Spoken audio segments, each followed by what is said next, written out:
안녕하세요. 동행관 뉴스터디 동정민 앵커입니다. 박사님들 어서 오십시오. 자, 오늘은요 여러분 무기를 좀 살펴보려고 하는데요. 이 이유가 있습니다. 자, 10월 1일 국군의 날이었습니다. 그죠? 자, 역대 정권 최초로 2년 연속 시가 행진을 했습니다. 윤석열 정부. 그러면서 자, 아주 센 말을 했어요. 북한이 핵무기 사용을 기도한다면 윤 대통령, 그날이 바로 북한 정권 종말의 날이 될 것이다 라고 얘기를 하면서 시가행진을 착 했습니다. 국군의 날 아침에도 행사도 보고 광화문에 시가행진에도 대통령이 나왔습니다. 그래서 쫙 이런 걸 봤어요. 봤더니 그때부터요 북한이 시끄럽습니다. 일단 시끄러워요. 막 김정은, 김여정 나와서 엄청나게 비판을 합니다. 윤석열 괴뢰 온전치 못한 사람, 뭔가 하자가 있는 사람이다 라고 하면서 비난을 하면서 자꾸 이 우리가 시가행진 때 보여줬던 무기들을 언급합니다. B1B, 현무5, 뭐 허무한 광대극이다 깎아내리면서요. 그 전문가들한테 물어봤죠. 왜 자꾸 뭐 우리 무기 요거 왜 자꾸 문제 삼냐 했더니 한마디 딱 합니다. 무서워서 라고 얘기를 합니다. 왜 무서울까요? 지금 시작합니다. 동투더 뉴스. 북한의 김여정 부부장이 자, 콕 집어서 제일 비판한 무기가 있습니다. 현무5 탄도미사일이라는 흉무를 갖고 나왔는데 국군을 할 때 누가 이 고작 8톤짜리 탄두나 던지자고 거대한 달구지를 만들겠냐? 이것 갖고 정권 종말을 운운할 수 있겠냐? 이겁니다. 현무5. 자, 저희가 제목을 붙여봤습니다. 제가 아까 처음 말씀드렸죠. 왜 이렇게 현무5 비롯한 무기를 비판하냐고요? 무서워서. 왜 무서워서? 뭐라고 되어 있죠? 이 앞에? 김정은 벙커 버스터. 자, 이게 뭔지 설명을 드리겠습니다. 여기서 말하는 거대한 달구지가 이겁니다. 이거. 네, 국군에 할 때 이 미사일을 그냥 들고 나온 게 아니라 이 미사일을 실은 한 8에서 10m 정도 되는 이 미사일을 싣고 여기에 이제 차가 이제 이동을 했거든요. 이게 개걸음으로 워낙 크다 보니까 그걸 이제 거대한 달구지라고 비난을 한 거예요. 이걸 보면 실험할 때 보면 이렇게 쏜대요. 이렇게 쫙 올라가는 거죠, 이게. 자, 근데 이게 얼마나 무서운 거냐 이걸 설명을 드릴 겁니다. 근데 이게 현무5가요. 이 모든 재원 관련해서는 지금 2급 비밀이에요. 그래서 지금 다 비밀로 감춰져 있는데 저희가 이제 이것저것 좀 신비성 있는 것들을 모아서 좀 알기 쉽게 정리를 해드리겠습니다. 왜 무섭냐? 왜 무섭냐? 뭐라고 돼 있어요, 이거? 벙커 버스터라는 거는 벙커를 버스터에게 공격하는 건데 자, 이거 보십시오. 이게 뭐냐? 최근에 여기 이제 레바논입니다. 이스라엘이 여기 밑에 있는 사람을 죽였어요. 헤즈볼라의 수장 하산 나스랄라를 수장을 죽였습니다. 여기가 18m 정도, 그러니까 땅으로부터 18m 밑에 있는 벙커에 숨어 있었는데 뭘 쐈냐면 이 BLU-109라는 이 벙커 버스터를 쏴서 이렇게 되는 거예요. 이게 쏘면 뚫고 들어가서 18m를 뚫어서 그 밑에 있는 하산 나슬라사를 죽인 겁니다. 근데 이 BLU-109 이거의 탄두가 얼마냐면 870kg이에요. 이 탄두 무게가 중요하거든요. 그런데 이 탄두의 870kg인데 현무5는 얼마냐? 8톤에서 9톤이에요. 9톤. 단위가 다르죠. 뭐 한 10배 센 겁니다. 10배.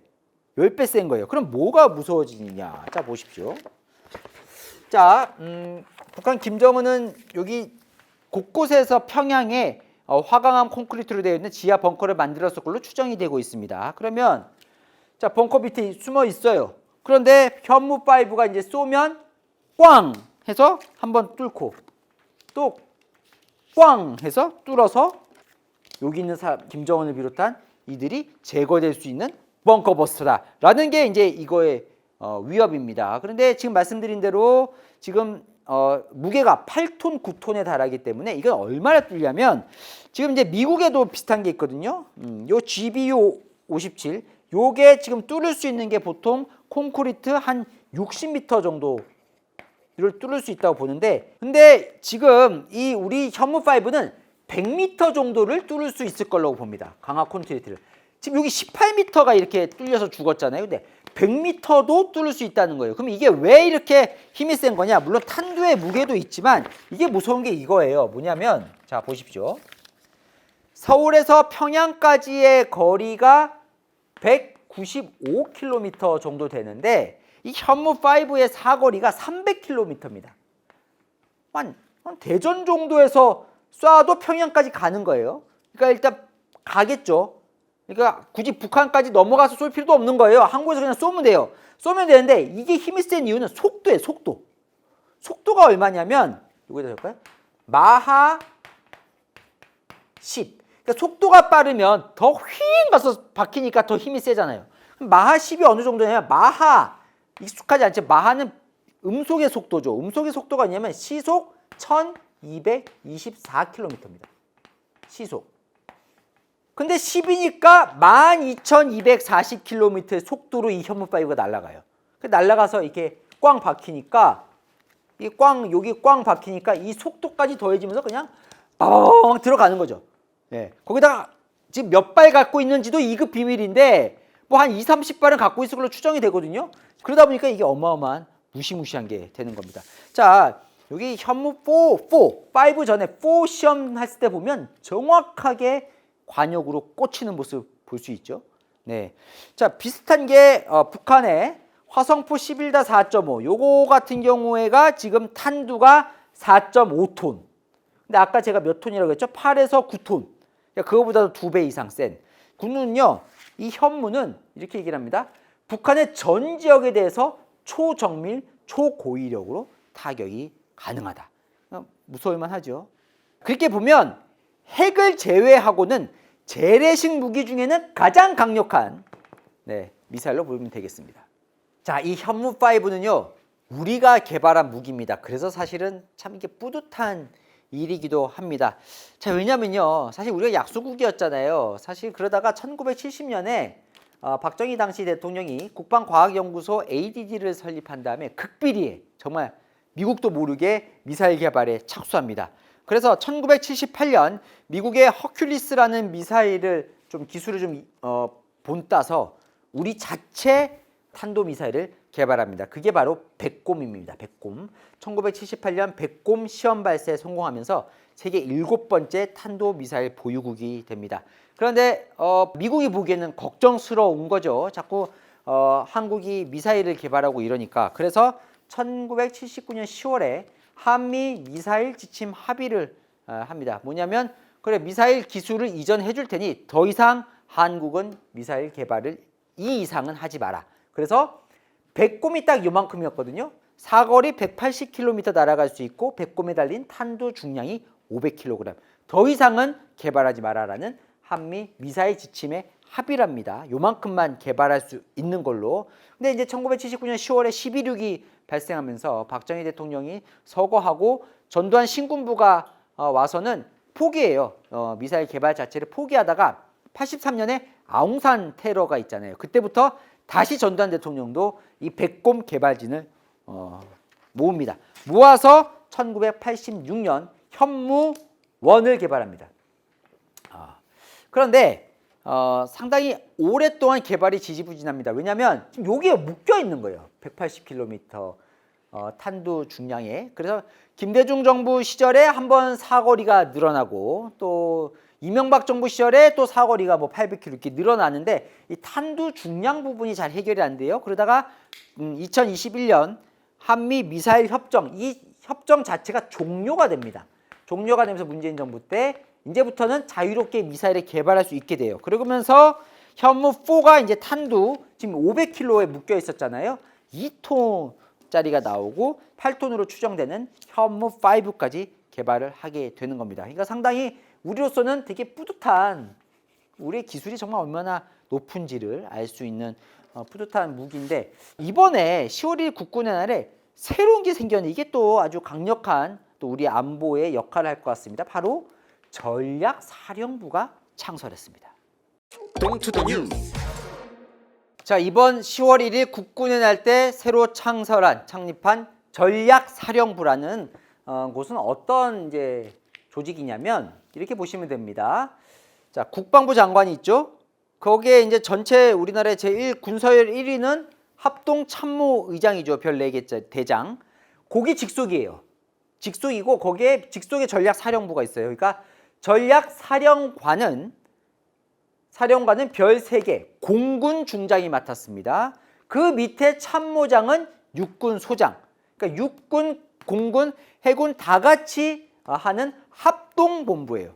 그럼 전략사령부라는 곳은 어떤 일을 하는 곳이냐? 전략사령부령 2조를 보면 어떤 임무가 부여됐느냐? 이걸 보시면 이제 전략사령부가 왜 중요한 걸 아실 수 있을 겁니다. 보십시오. 적의 핵공격, 그리고 대량 살상 무기 공격을 억제하고 대응하기 위한 작전 계획을 수립하고 그 경우에 공격에 대해서 억제 및 대응 작전을 위한 능력을 통합해서 운용한다. 자, 핵 명확히 들려있죠. 북한의 핵공격, 그리고 북한의 대량 살상 무기, 재래식 무기 중에 대량 살상 무기에 대해서는 가장 컨트롤 타워로 담당하는 곳이 바로 전략사령부입니다. 2조는 잠시 후에 알아보도록 하겠습니다. 그러면 전략사령부가 좀 더 구체적으로 무슨 일을 하는 거냐? 여러분 많이 들어보셨을 거예요. 삼축.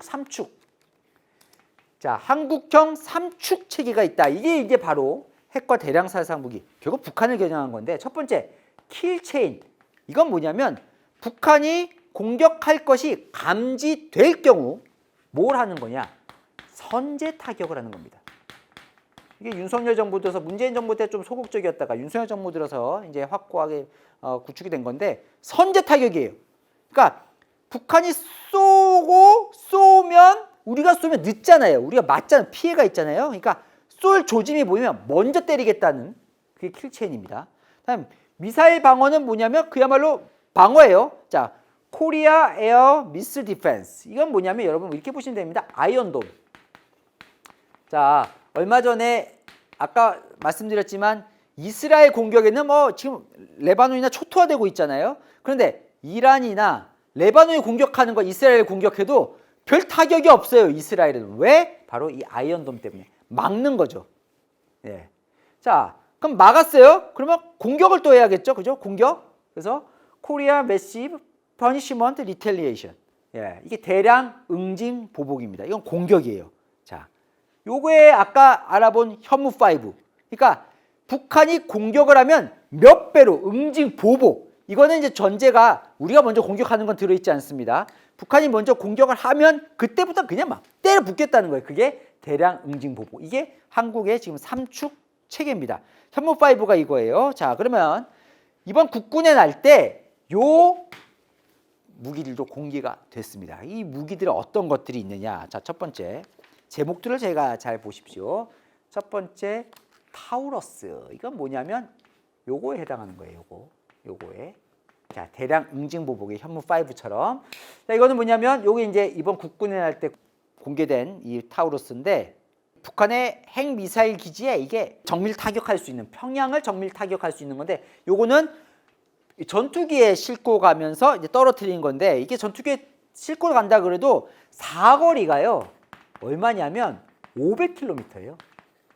그러니까 무슨 말이냐면 대전 상공에서 평양을 향해 쏴도 정확히 꽂힌다는 겁니다. 거기다가 이 미사일이 그러면 꽂히는 동안 요격할 수도 있잖아요, 북한이. 그런데 이거의 가장 큰 특징은 바로 스텔스 기능이죠. 추적이 안 됩니다. GPS를 교란하고 다니기 때문에 이 스텔스가, 이 타우루스가 날아다녀도 이걸 추적이 잘 안 돼요. 추적을 해야 탐지를 해서 요격을 할 건데 그게 안 되는 거. 그래서 이게 철근 콘크리트 3m를 관통시키는, 상당히 이 킬체인의 핵심 전력이기도 하고요. 또 하나의 대량 응징 보복 무기 중에 하나가 이 다연장 로켓 강천무입니다. 자, 제목이 뭐예요? 하늘을 뒤덮는 강철비. 다연장.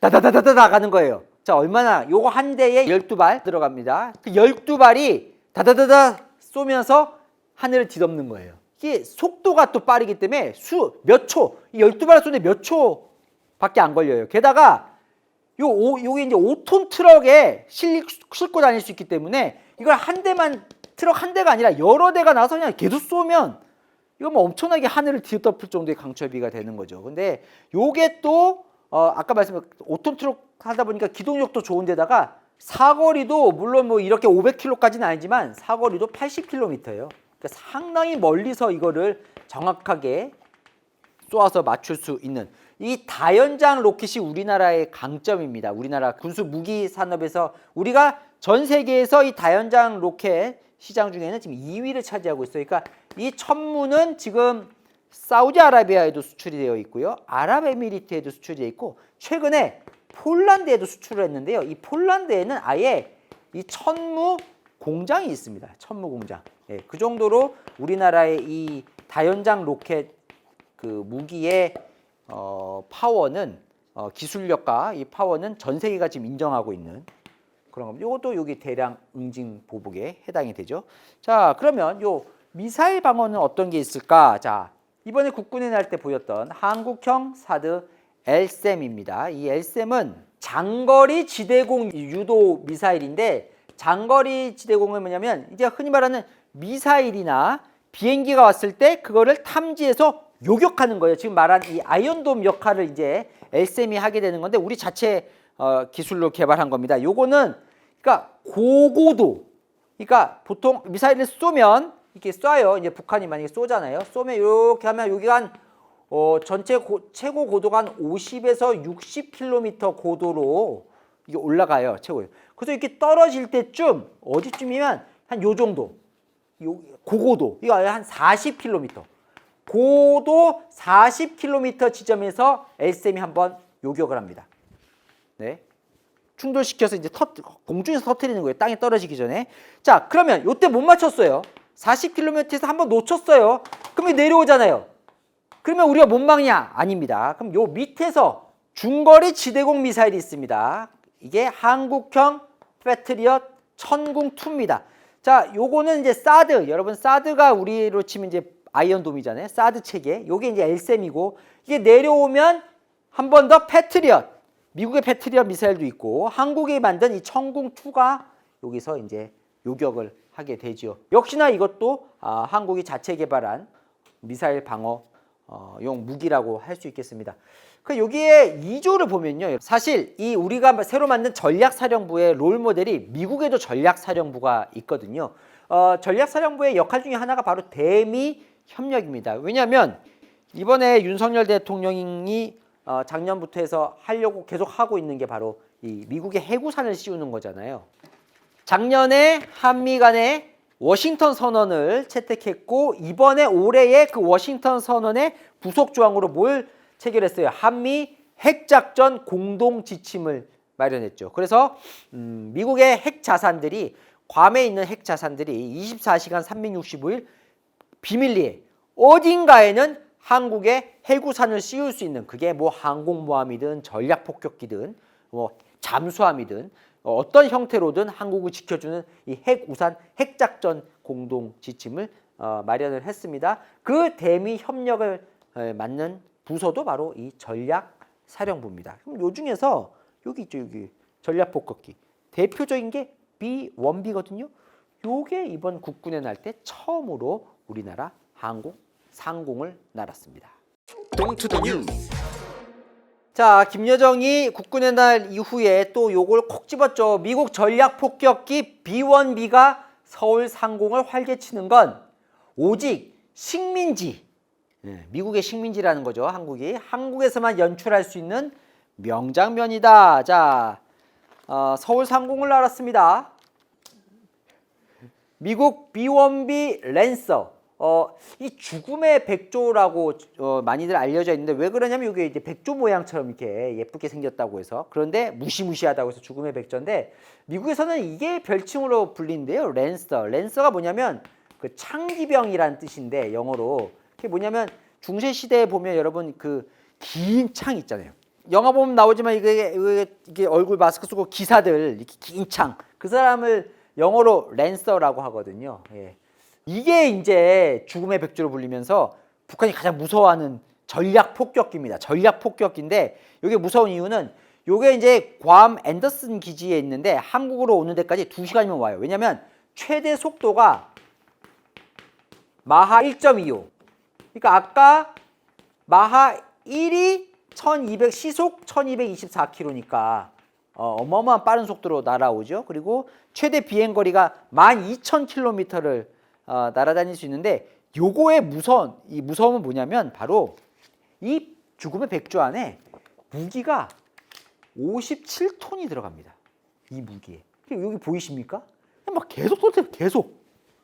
벙커버스터도 싣고 다니면서 이제 떨어뜨려서 김정은이 숨어 있는 벙커를 이제 터뜨리는 역할도 하게 되는데, 그러니까 이게 무서운 거예요. 빠르게 날아다니는데 57톤을 떨어뜨려요. 완전히 그냥 투하를 하는 거죠. 아까 뭐 강철비처럼 이렇게 쏟아지는 거죠. 근데 더 무서운 건 뭐냐면 이걸 찾아낼 수가 없어요. 북한 이 방공망으로는. 그러니까 예를 들면 지금 이제 한국 이제 이게 한반도라고 했을 때 여기 북한이 날아간다. 그러면 보통 이렇게 날아갈 거라고 예상을 하잖아요. 근데 이 B1B는 어떻게 날아가면 이렇게도 날아갑니다. 이렇게도 날아가고. 예상을 못 해요. 왜? 찾지를 못하는 거예요. 지금 북한이 방공망으로는. 그러니까 어디서 날아올 줄 예측을 못 해요. 거기다가 또 하나는 낮게 날 수 있거든요. 이게 저고도, 낮은 고도에서 날아가다 저공 비행을 하기 때문에 북한이 더 못 찾습니다. 더 못 찾다가 딱 보면 이게 막 떨어지는 거죠. 그게 B1B 랜서의 가장 큰 무서움입니다. 그러니까 북한으로서는 이 B1B가 한번 뜨면 훈련 때 공개적으로 한두 번 가끔 뜨면 북한에서는 아주 그냥 맹비난을 하면서 얼럿 비상이 걸리는 그런 무기 중에 하나입니다.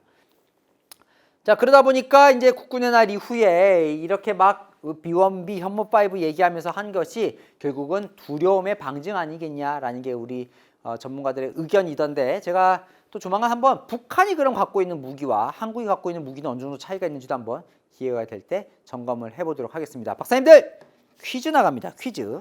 북한이 딱 꼬집어 비난한 김정은 벙커를 뚫는 위력을 가진 우리가 개발한 괴물 미사일 이름은 1번 현무5, 2번 B1B 랜서, 3번 타우러스.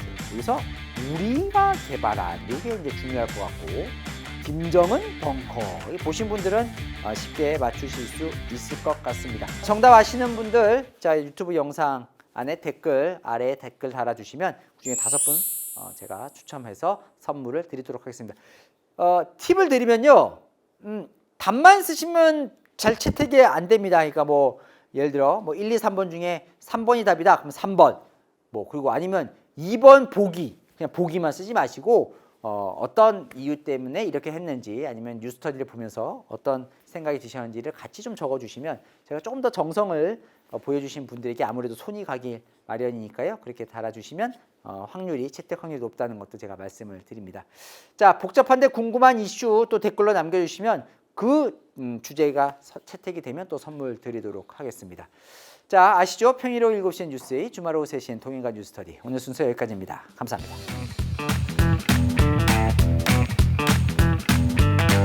자, 박사님들 어서 오십시오. 퀴즈 정답 나갑니다. 많이들 오십시오. 자, 이 편 또 정답 많이 달렸습니다. 5분 뽑느라고 저희 제작진들 고생이 많았습니다. 워낙 많이들 좋은 얘기 많이 써주셔가지고요. 자, 이재명 대표의 4개 재판이 4개가 있습니다. 그 중에서 11월에 1심 선고가 2개가 나옵니다. 아닌 건 찾는 거예요. 아닌 걸. 자, 1번 위증교사, 2번 대장동, 3번 선거법. 자, 이 재판은 이제 시작입니다. 미래권 재판 일단 한번 거치면서 이번에 대장동이 이제 시작이 됐습니다. 짜잔, 대장동 의혹 2번입니다. 자, 정답자 나갑니다. SHCHO 조7789님입니다. 자, 2번 정치에 무관심했던 분이신데 이걸 보시면서 정치의 재미를 느끼게 되셨답니다. 뉴스도 안 보셨는데 제가 진행해서 평일 오후 7시 뉴스에도 꼬박꼬박 봐요 라고 해주셨습니다. 감사합니다. 자, 박웅빈님 2번 맞추셨고요. 친구들과 모임 때 이제 정치 이야기가 나오면 그 이야기의 중심, 리더가 되시는 것 같아요. 자, 많이 감사드립니다. 저도 아주 뿌듯하네요. 그죠? 아유, 진짜 다들 박사님들 진짜 이렇게 시사 박사 돼서 다들 이렇게 자랑하시면 아주 자랑스럽게 뉴스터디에서 봤다라고 말씀해 줄 수 있게 노력하겠습니다. 자, 세 번째, J 밑줄이 쫙 길게 가다가 K. 동정민 앵커께서는 언제쯤 제 아이디를 불러주실까요? 매주말 함께합니다. 자, 11월이 기대됩니다. 요 재판 이제 기대되신다는 얘기신 것 같아요. 제가 불러드렸습니다. JK님, 네. 네 번째입니다. JYANG, 제이양5939님이신가요? 아, 이분은요, 이 정도 하면 책으로 한번 만들어 보라고 건의를 해주셨습니다. 그래서 결론이 난 챕터, 진행 중인 챕터 이렇게 해서 만들면 흥미로우실 것 같다고요. 그리고 굿즈를 무슨 말씀을 많이 하시에요? 스티커 굿즈를 전에 이걸 만들어 달라고 하신 걸 제가 소개를 해드렸잖아요. 그걸 보시고 얘기를 하시네요. 그 스티커 굿즈를 책에 부록으로 넣어서 책을 만들면 잘 팔릴까요? 사주시겠죠? 팔리면 네. 당장은 어려울 것 같지만 이것도 너무 감사드립니다. 어쨌건 책으로 보고 싶고 굿즈도 보고 싶다고 하는 건 이 뉴스터디에 대한 애정을 보여주신 거니까요. 마지막 두구두구두구 정답자 당첨님은 에이스포카 K2C님. 이분은요 1년간 미국에 가게 되셨는데 미국에서 뉴스터디를 보면서 한국 소식을 다 듣고 계신데요. 연말에 또 귀국을 하신다고 하니까 미국에 계시든 한국에 계시든 다 보실 수 있으니까 유튜브 채널이니까 네, 많이 봐주시기 바랍니다. 자, 선물은 미국에 계셔도 드릴 테니까 뭐 친구분 주셔도 될 것 같고 네, 나중에 또 한국 오셔서 연말 귀국하시니까 한국에 오셔서 쓰셔도 될 것 같습니다. 당첨되신 분들은 유튜브에 채널의 뉴스 채널 들어가 주시고 거기에 커뮤니티 클릭해 주시면 거기에서 당첨자와 어떻게 선물 받을 수 있는지 보실 수 있습니다. 자, 오늘 순서 여기까지 할까요? 감사합니다.